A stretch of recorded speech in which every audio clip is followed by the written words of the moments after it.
Beloved, this is the hour before the wedding. This is where we're at in history as we begin to move towards the Lord's return. It is the hour before the wedding.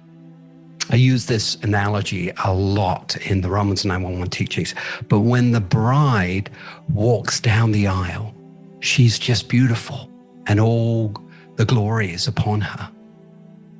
But the hour before, beloved, this is where we're at.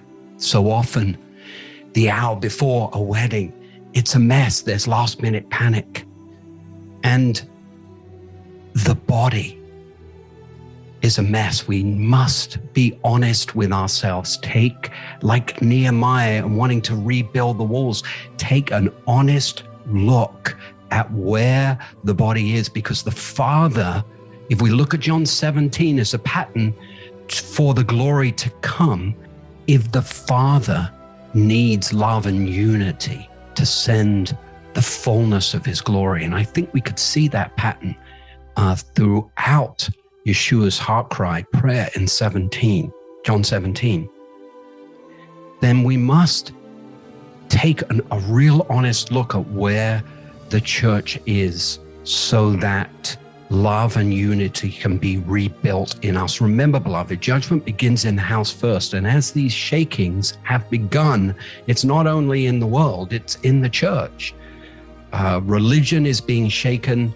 The world is being shaken. What did Yeshua say? Beware the yeast of the Pharisees and of Herod. And these are the things I believe the Lord is going after to expose them so that the ecclesia, the body, may arise during this hour. So here we are, the hour before the wedding. And we've spent the last several podcasts at the beginning and of launching and introducing the Romans 9:1 project. We've kind of spent many of the sessions sort of introducing the whole message, laying the foundation for it. Now we're going to begin to go deeper, and we're starting a new series based around the hour before the wedding. So before I begin these sessions, please allow me to address these issues of separation and disconnection in the body because they're delicate. So the reason for talking about them and delving into them at the beginning, now we've kind of laid the foundation and introduced the whole concept of Romans 9:1, is that these issues need to be brought into the light, beloved, so that we can properly deal with them. There's no condemnation in Yeshua, but if these influences are affecting us, shouldn't we want to take a deeper look at them? And they must also lay the foundation for us to accept and more readily embrace this reconnection message, which is so needed as a result of many of these obstacles and issues that are in the body that need to be removed.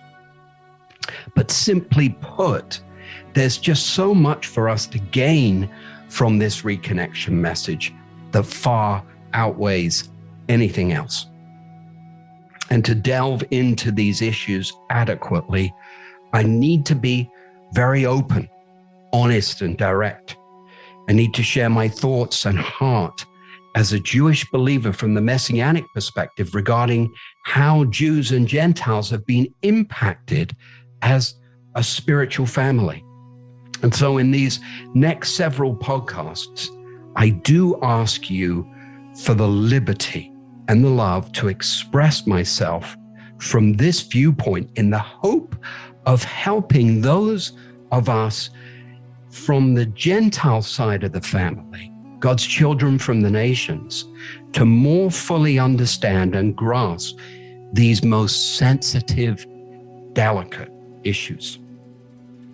in a sense, we need to dig up the past to unravel it and break off any negative influences that might still be upon us, actually, that the enemy has sowed into us, that really at this point need to be exposed so they can be removed. I really believe this is the Father's plan, to plow in our hearts and minds and remove anything that is not of the Lord, so that we can get a fresher, cleaner download to move into this time and be properly prepared as the bride of Mashiach, the bride of Christ.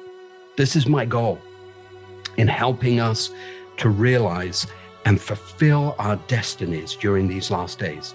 And my hope and prayer is that you will take this journey with me and walk with me through many of these issues and begin to identify them more clearly and learn how they've actually affected us and how the devil is still using them against us, against God's family. Beloved, it is time for the enemy and his craftiness to be fully exposed. And it's important to point out that we are not complete as a body. The church is not complete.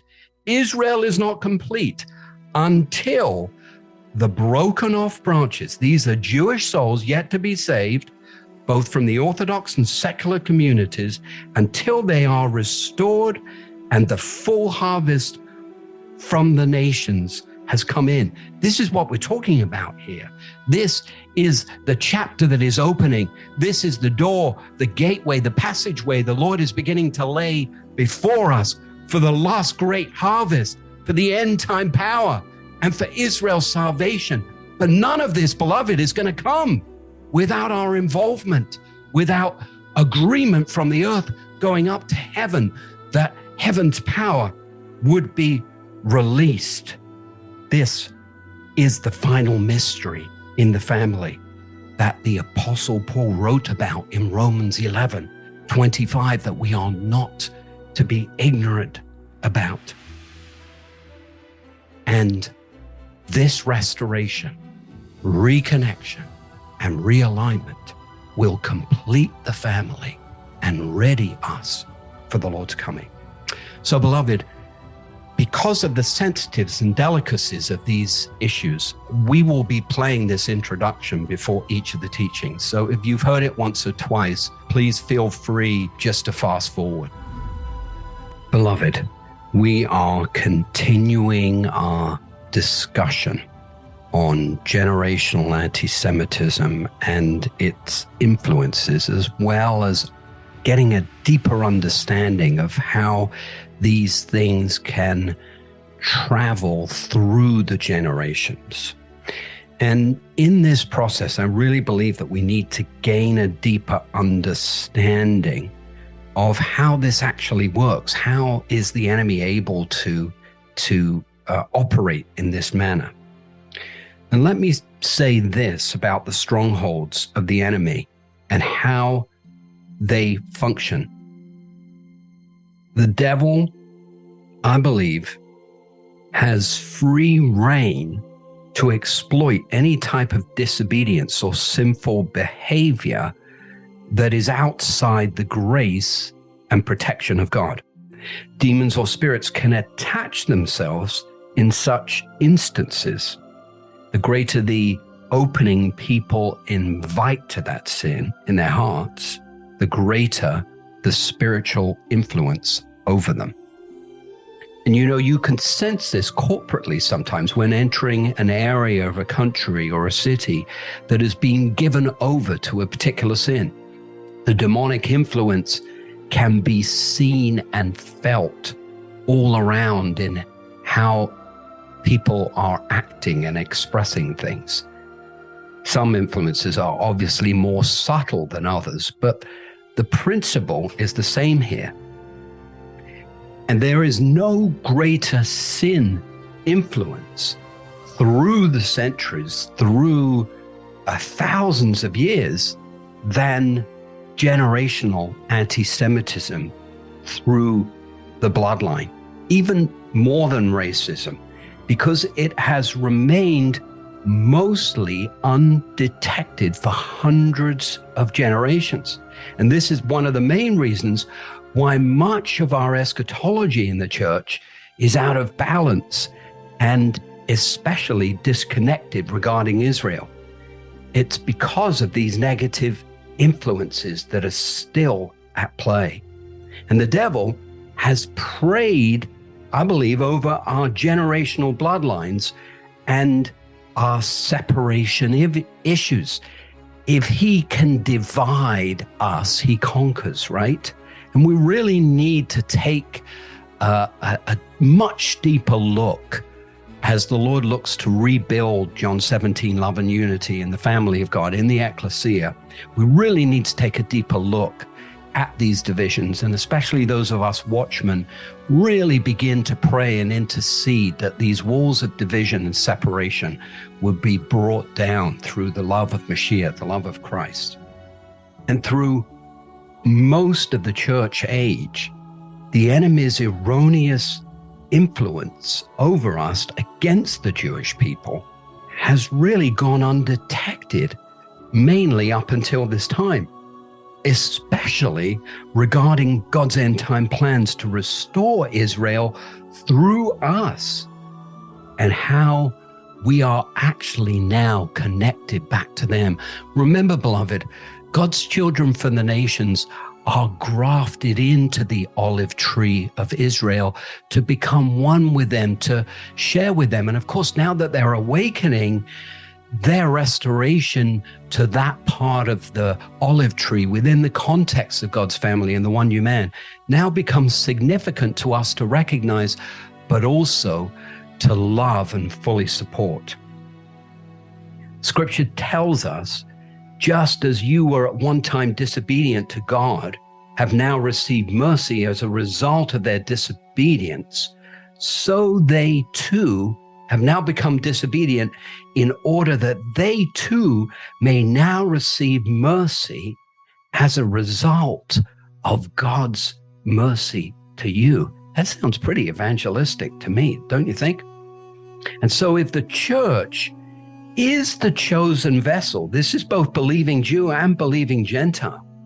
If the church is the chosen vessel by the Father to breathe back this mercy and salvation to the Jewish people, and the enemy can prevent this from happening, then he can remain in control, right?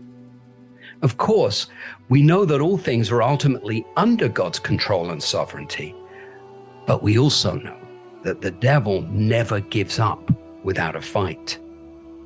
The enemy's influence, therefore, must be discerned here and fully exposed, and then brought down in this critical era of unity in the family of God and the one new man, obviously through prayer and intercession, and then in love in the natural.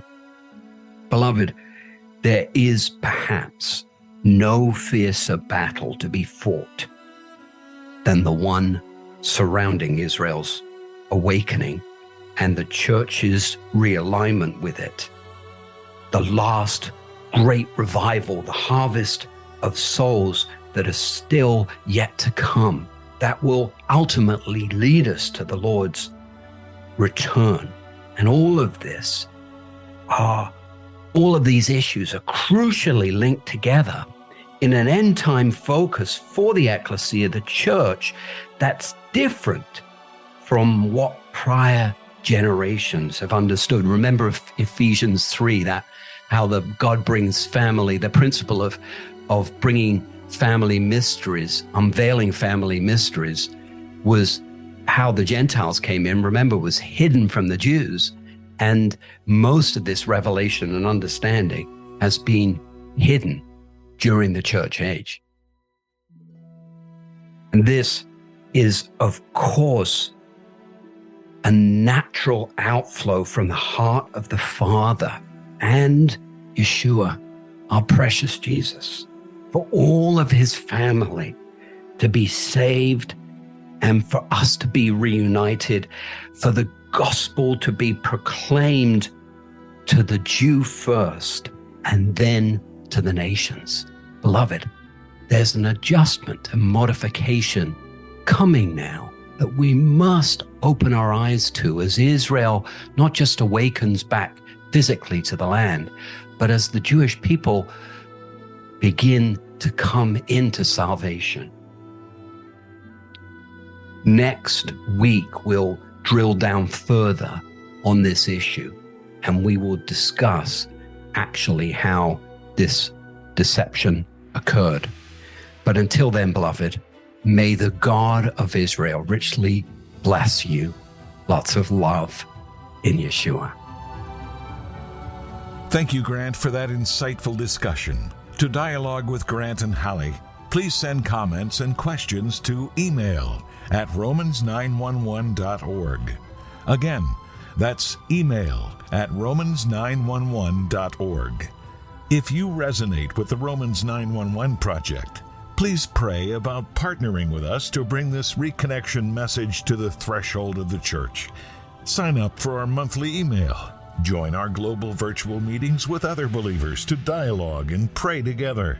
And most important, read the Romans 911 book, Time to Sound the Alarm, and view the Romans 911 Study Guide 12 to 14-hour video teachings, which are free when you purchase the study guide. The Romans 911 books and teachings are transformational into God's end-time plans to prepare the bride and reform the church. They help to create the breakthrough that will change the world. The reconnection message is like a golden key from the heart of the Father to restore love and unity in God's family that opens the door to the fulfillment of Yeshua's prayer in John 17. And it establishes the pathway for the body of Messiah, the body of Christ, to receive the greater glory. But this reconnection message in the one new man has been hidden during the church age, in the mystery to reawaken Israel to faith, and is only just now coming to light. That's why we need your help to fund this project, to bring the message forth, to help us blow the holy shofar, to awaken the greater church into this restoration. Now is the time. Would you pray to give chai, to give life to the reconnection, to reach the church and the messianic body, and help unite the family of God? To fund the Romans 911 project, we have created the Give Chai Life campaign. Chai is a Hebrew word meaning life, but it also represents the number 18. And for just one chai, $18 a month, you can make a difference. Please be prayerful about this.